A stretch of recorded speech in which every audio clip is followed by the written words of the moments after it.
딜러들이 미국 조폐국이나 캐나다 민트를 통해서 이걸 사는 거죠. 사는데 그 사람들도 마찬가지로 양을 많이 살 때, 최초에 구매를 할 때, 많이 할 때는 가격 단가가 같은 시점에, 동일한 시점에 한다 그러면은 달라지겠죠.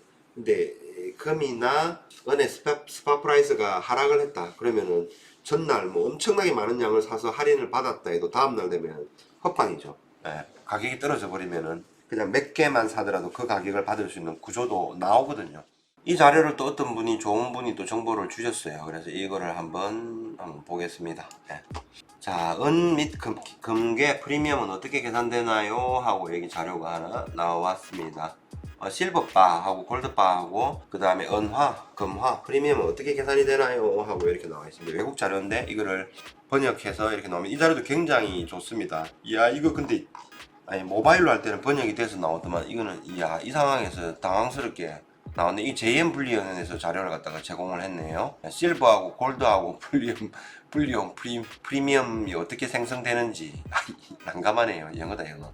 쉬운 단어들만 아는데 아메리칸 이글 같은 경우 일반 스팟 프라이스가 80%, 여기서 프리미엄이 20% 붙어요. 가장 많이 붙습니다. 여기에 캐나다 메이플 같은 경우도 인기가 있죠. 스팟 프라이스가 84%, 프리미엄이 16%가 붙는다는 얘기입니다. 그죠? 그 다음에 아메리칸 이글의 스팟 프라이스, 이거는 현물 가격을 얘기할 거예요. 현물 금의 가격, 그럼 현물 가격의 프리미엄 4%, 시니어리지 비용이라고 생각을 해도 되는 거죠. 요렇게 붙습니다. 애초에 나올 때 이렇게 붙는 거예요. 그러니까 이글이 가격이 가장 높고, 그 다음에 캐나다, 메이플, 캥거루 이런 순으로 해가지고 이제 프리미엄들이 붙어서 가격이 최초에 나올 때도 형성이 되는 거예요. 뭐 경제적인 컨디션이나 상황에 따라서, 그 다음에 뭐 이 골드가 얼마나 팔렸느냐, 그 다음에 이게 많이 팔면 팔수록 프리미엄이 줄어든다, 뭐 이런 내용도 있고요. 그 다음에 아메리칸 이글 코인을 살 때 프리미엄이 가장 높고, 그 다음에 일반 메이플 은하라든지 라운드라고 표현해놨네요. 요런 이제 메이플을 살 때는 또 조금 적은 비용이 들고, 그 다음에 10온스 바를 살 때는 또 적은 비용이 들고, 그 다음에 100온스 바를 살 때는 또 더 적은 비용이 든다. 이렇게 이제 얘기를 한 거죠.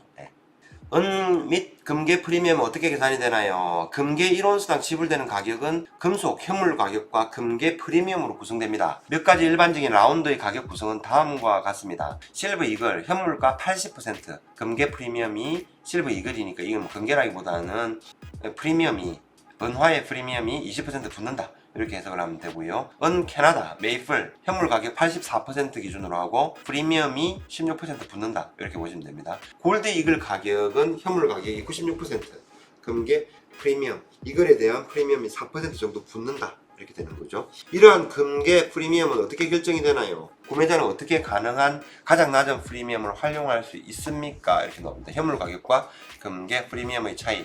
현물가, 이게 한글로 지금 번역을 해놓은 거라서 자연스럽지 못하고 매끄럽지 못할 수도 있습니다.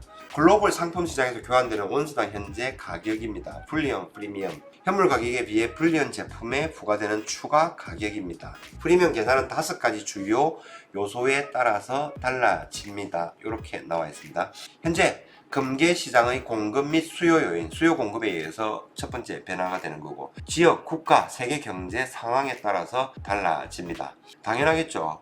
이 배송이 잘 안 되는 경우도 있고, 그 나라가 전쟁 중인 경우도 있고, 경제 위기가 있는 경우도 있으니까요. 그 다음에 그 나라의 환율이 급변하는 경우도 있고, 그 다음에 제한되거나 입찰된 금괴의 양, 당연하겠죠. 불리언 주화를 많이 생산하고 적게 생산하고 그의 수요가 얼마나 많았다, 공급이 얼마나 많았다. 공급량이 굉장히 중요하죠. 은화하고 금화에서는 공급량이 절대적으로 중요한 요인 중에 하나입니다.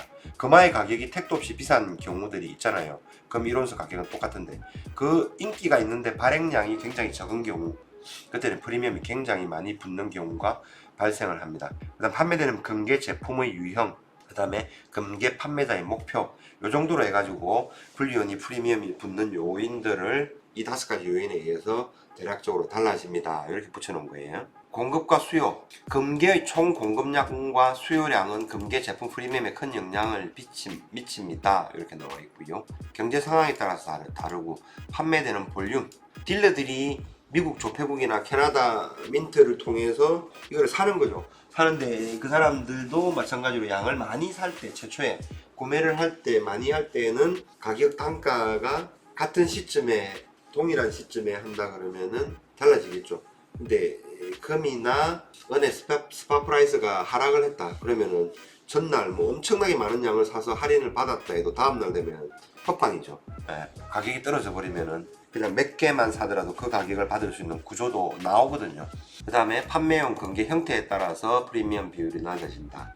이게 큰 단위를 100원짜리 한 개 만드는 거하고 1원짜리 100개를 만드는 거하고 100원짜리 한 개 만드는 비용이 싸다, 저렴하다, 그래서 프리미엄이 작다, 이 얘기를 하는 겁니다. 이건 마찬가지입니다. 한국에서도 1kg 골드바가 돈당 단가가 가장 저렴한 이유가 거기에 있습니다. 불리한 판매자의 목적, 판매자가 대규모 금괴 딜러이든 개인이든 상관없이 그들은 거의 항상 자신이 판매하는 금괴 금에 대해서 얻을 수 있는 가장 높은 요구 가격을 산출하기를 원할 것입니다. 판매자 입장에서는 가장 높은 가격을 원하겠죠, 당연히. 사는 사람은 저렴한 걸 원할 거고요. 그게 이제 수요와 공급에 의해서 이제 매칭이 돼서 움직이는 겁니다. 자, 이런저런 내용이 있습니다. 요 링크를 제가 한번 드릴 테니까 보십시오.